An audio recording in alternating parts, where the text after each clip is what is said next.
السلام علیکم ورحمۃ اللہ وبرکاتہ۔ بسم اللہ الرحمن الرحیم۔ رات کا ایک حصہ بیت چکا تھا اور وہ ابھی تک مسجد میں بیٹھے تھے۔ مسجد کے صحن میں غلے کا ڈھیر لگا تھا اور وہ اس کی حفاظت پر مامور تھے۔ نماز عشاء ادا کرنے کے بعد شہر کے تمام لوگ اپنے اپنے گھروں کو جا چکے تھے، مگر وہ اکیلے مسجد میں پہرا دے رہے تھے۔ شہر کے لوگوں نے فطرانے کے لیے غلہ جمع کروایا تھا، جسے اگلے دنوں میں غرباء اور فقراء میں تقسیم کیا جانا تھا۔ چوری کے ڈر سے ان کی یہ ڈیوٹی لگی تھی کہ رات بھر اس غلے کی نگرانی کرنی ہے، مبادا کوئی چور مال نہ چرا لے جائے۔ وہ کچھ دیر مال کے ارد گرد چہل قدمی کرتے رہے، پھر تھکاوٹ ہوتی تو کچھ دیر کے بعد ایک طرف بیٹھ جاتے۔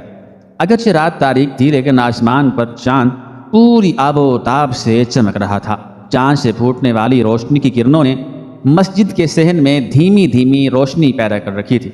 انہیں ایک جگہ بیٹھے ہوئے ابھی زیادہ دیر نہ گزری تھی کہ چاند کی روشنی میں انہیں مسجد کے صحن میں ایک سایہ حرکت کرتا نظر آیا۔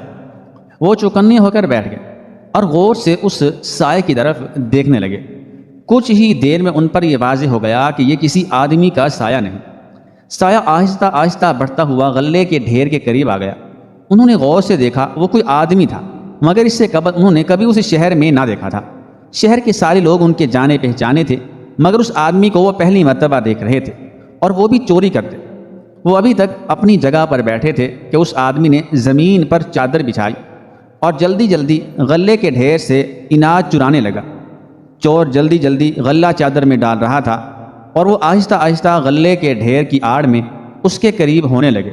اس سے پہلے کہ چور انہیں قریب آتا دیکھ کر بھاگ کھڑا ہوتا، وہ اس کے سر پر جا پہنچے اور اسے مضبوطی سے پکڑ لیا۔ یہ پوچھنے کی گنجائش نہیں تھی کہ وہ کیا کر رہا تھا۔ چوری کرتے وہ رنگے ہاتھوں پکڑا گیا تھا، لہذا چور نے بھی کسی قسم کی حیل و حجت سے کام نہ لیا اور صاف الفاظ میں اپنے جرم کا اقرار کر لیا۔ لیکن ساتھ ہی اس نے معصومانہ صورت بناتے ہوئے گلوگیر لہجے میں کہا، میں کوئی پیشہ ور چور نہیں ہوں اور یہ بھی جانتا ہوں کہ یہ بڑا گناہ والا عمل ہے، لیکن کیا کروں، بہت مجبور تھا۔ میرے گھر میں کئی دنوں سے بھوک نے ڈیرا ڈال رکھا ہے۔ میری کفالت میں میرے اہل و عیال ہیں اور میں انہیں کچھ کھلا نہیں سکتا۔ میرے پاس کچھ تھا نہیں، مرتا کیا نہ کرتا۔ اس محتاجی کی صورت میں میرے لیے سوا اس کے کوئی چارہ نہ تھا کہ اس ڈھیر سے ضرورت کے مطابق لے جاتا تاکہ بھوک سے بلکتے ہوئے اپنے اہل و عیال کو کچھ کھلا سکتا۔ مجھے کیا علم تھا کہ یوں آپ نے مجھے پکڑ لینا تھا اور میرے گھر میں بھوک و افلاس یوں کی توں رہنی تھی، اور میرے اہل و عیال نے ابھی مزید بھوک کے ہاتھوں تڑپنا تھا۔ چور نے یہ سب باتیں ایسے لب و لہجے میں کہی تھیں کہ وہ متاثر ہوئے بغیر نہ رہ سکے۔ پھر چور نے صورت بھی تو ایسی بنا رکھی تھی کہ سارے زمانے کا کرب اور دکھ اس کے چہرے سے عیاں ہو رہا تھا، اور ایسے معلوم ہوتا تھا کہ جیسے شہر کا سب سے زیادہ غریب اور مجبور یہی شخص ہے اور صدیوں سے بھوک کا مارا ہوا ہے۔ چور نے اپنی رقت آمیز جھوٹی باتوں سے محافظ کا دل موہ لیا اور انہیں اپنی اداکاری سے شدید متاثر کر کے چھوڑا، جس کا نتیجہ یہ نکلا کہ اسے غلہ تو نہ ملا، البتہ محافظ نے اسے چھوڑ دیا۔ چور نے ادھر دیکھا نہ ادھر، جو ہی محافظ نے اپنی گرفت چھوڑی اور منہ سے جاؤ کے لفظ کہے، چور یوں غائب ہوا جیسے گدھے کے سر سے سینگ غائب ہوتے ہیں۔ آدھی رات کے وقت مسجد کے صحن میں غلہ کی حفاظت پر مامور یہ شخص صحابی رسول صلی اللہ علیہ وآلہ وسلم حضرت سیدنا ابو ہریرہ رضی اللہ تعالی عنہ تھے، اور وہ مسجد جس کے صحن میں انہوں نے چور کو پکڑا تھا وہ مسجد نبوی صلی اللہ علیہ وآلہ وسلم تھی، اور وہ شہر مدینہ منورہ تھا۔ لیکن چور کون تھا، اس کے متعلق تو وہ خود سوچ رہے تھے، اور جتنا وہ سوچ رہے تھے اتنا ہی پریشان ہوئے جا رہے تھے۔ انہیں اس شہر میں یعنی مدینہ منورہ میں رہتے ہوئے ایک لمبا عرصہ ہونے کو تھا، لیکن اس چور کو انہوں نے آج پہلی مرتبہ دیکھا تھا۔ اتنی رات گئے وہ شہر کے باہر سے نہیں آ سکتا تھا، کیونکہ اس کے پاس سواری بھی نہیں تھی اور نہ اس پر سفر کے آثار تھے۔ اس کے کپڑے بھی صاف تھے اور بال بھی گرد آلود نہ تھے، جس سے معلوم ہوتا تھا کہ وہ شہر سے باہر سے نہیں آیا، اور وہ مدینہ کا رہنے والا بھی نہیں، کیونکہ اس سے قبل انہوں نے اسے کبھی بھی پہلے نہ دیکھا تھا۔ پھر وہ کون تھا؟ اس سوال نے انہیں پریشان کر رکھا تھا، اور وہ بار بار چور کے متعلق سوچ رہے تھے، لیکن چور انہیں ایک ایسے مسئلے میں الجھا گیا تھا کہ اس کے حل کا کوئی سرا ہاتھ آتا دکھائی نہ دیتا تھا۔ جو ہی باقی کی آدھی رات بھی بیت گئی اور وہ اس کشمکش میں کھوئے رہے کہ آخر چور کون ہے۔ صبح ہوئی تو نماز فجر پڑھتے ہی وہ نبی اکرم صلی اللہ علیہ وآلہ وسلم کے پاس جا پہنچے تاکہ رات پیش آنے والے چور کا قصہ آپ صلی اللہ علیہ وآلہ وسلم کے گوش گزار کریں۔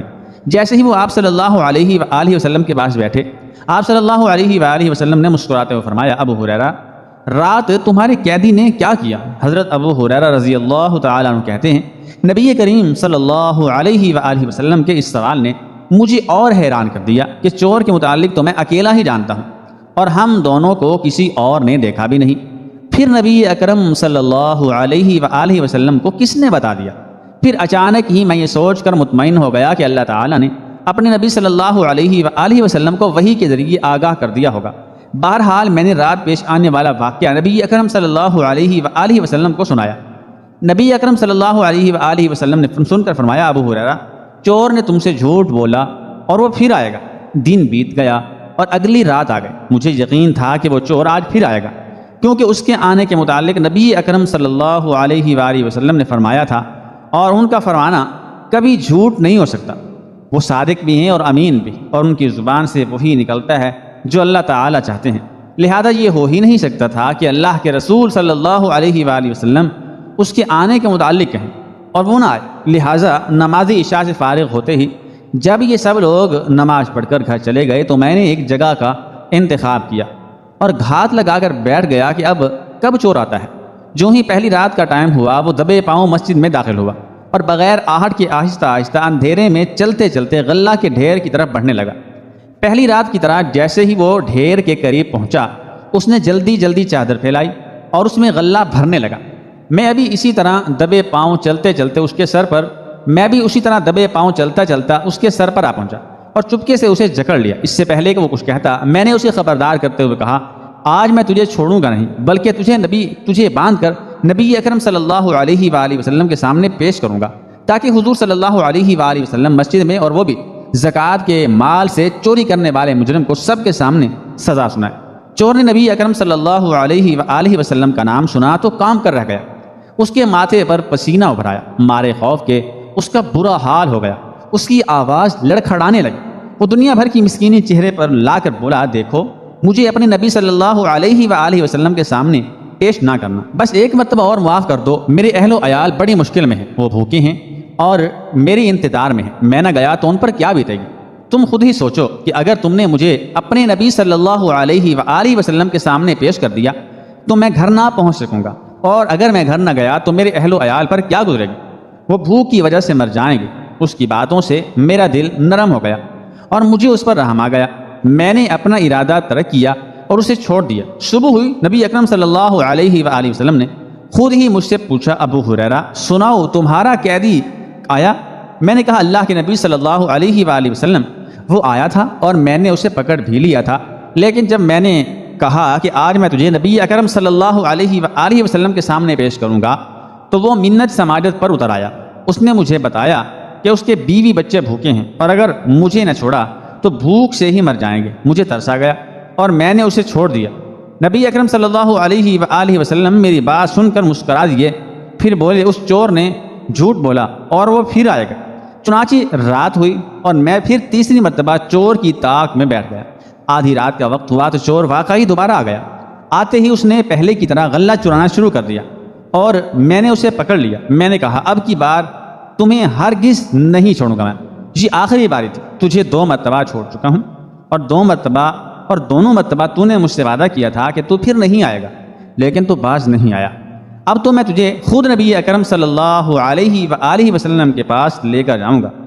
چور پہلے کی طرح اس بار بھی منت سماجت کرنے لگا اور اپنے بیوی بچوں کے واسطے دینے لگا، لیکن میں نے مضبوط لہجے میں یہی جواب دیا کہ نہیں، بہت ہو چکے، اب میں تجھے نہیں چھوڑوں گا۔ جب اس نے دیکھا کہ بہانوں سے دال گلتی نظر نہیں آتی تو وہ بولا، میں تمہیں ایسے کلمات سکھاؤں گا جن کی وجہ سے اللہ تعالیٰ تمہیں ہر کام میں نفع دے گا، اور اگر وہ کلمہ تو رات کو اپنے بستر پر، یعنی رات کو تو اگر اپنے بستر پر لیٹتے وقت پڑھ لے گا تو اللہ تعالیٰ تیرے لیے فرشتے مقرر کر دیں گے جو ساری رات تمہاری حفاظت کریں گے، یوں نہ کوئی چور آئے گا اور نہ ہی کوئی شیطان تمہارے قریب بھٹکے گا۔ میں نے جلدی سے کہا، چل بتا وہ کیا کلمات ہیں؟ وہ بولا، میری ایک شرط ہے، اگر تم اسے پورا کرو گے تو میں تمہیں یہ کلمات سکھا دیتا ہوں۔ میں نے کہا، بتا تیری شرط کیا ہے؟ چور نے کہا، تم مجھے رہا کر دو گے۔ میں نے ہاں بھر لی تو وہ بولا، تم جب بھی سونے کے لیے رات بستر پر پہنچو تو آیت الکرسی پڑھ لیا کرو، اس کے پڑھنے کی وجہ سے تم شیطان سے محفوظ رہو گے۔ وعدے کے مطابق میں نے چور کو چھوڑ دیا۔ صبح ہوئی تو دوبارہ مجھ سے نبی اکرم صلی اللہ علیہ وآلہ وسلم نے پوچھا کہ بتاؤ چور آیا؟ میں نے نبی اکرم صلی اللہ علیہ وآلہ وسلم کے سامنے رات پیش آنے والا سارا واقعہ بیان کر دیا کہ اس دفعہ میں نے اسے منت سماجت پر نہ چھوڑا تو اس نے مجھ کچھ کلمات سکھانے کا وعدہ کیا۔ وعدے کے مطابق اس نے کلمات سکھا دیے اور میں نے اسے چھوڑ دیا۔ نبی اکرم صلی اللہ علیہ وآلہ وسلم نے فرمایا اچھا تو پھر بتاؤ کہ چور نے تمہیں کون سے کلمات سکھائے؟ میں نے جواب دیا کہ چور نے کہا تھا جب تم اپنے بستر پر آؤ تو یہ آیت الکرسی پڑھ لیا کرو، جس کی وجہ سے اللہ تعالیٰ تم پر فرشتے نگہبان اور محافظ متعین کر دیں گے اور صبح تک کوئی شیطان تمہارے پاس نہیں آئے گا۔ نبی اکرم صلی اللہ علیہ وآلہ وسلم یہ سنتے ہی مسکرا دیے۔ میں پریشان ہو گیا کہ چور پھر مجھے دھوکہ دے گیا ہے۔ ابھی میں سوچ ہی رہا تھا کہ نبی کریم صلی اللہ علیہ وآلہ وسلم نے فرمایا چور تھا تو جھوٹا لیکن بات سچی کر گیا۔ لیکن کیا تمہیں معلوم ہے کہ 3 رات تک جسے تم پکڑتے رہے اور پھر اسے چھوڑتے رہے وہ کون تھا؟ میں نے کہا نہیں، بلکہ میں تو خود پریشان ہوں کہ میں نے اسے اس شہر میں پہلے کبھی نہیں دیکھا۔ تو پھر وہ کون ہے؟ تو آپ صلی اللہ علیہ وآلہ وسلم نے فرمایا وہ شیطان تھا۔ جب سیدنا ابو ہریرہ رضی اللہ تعالی عنہ نے یہ سنا تو حیران و پریشان ہو گئے۔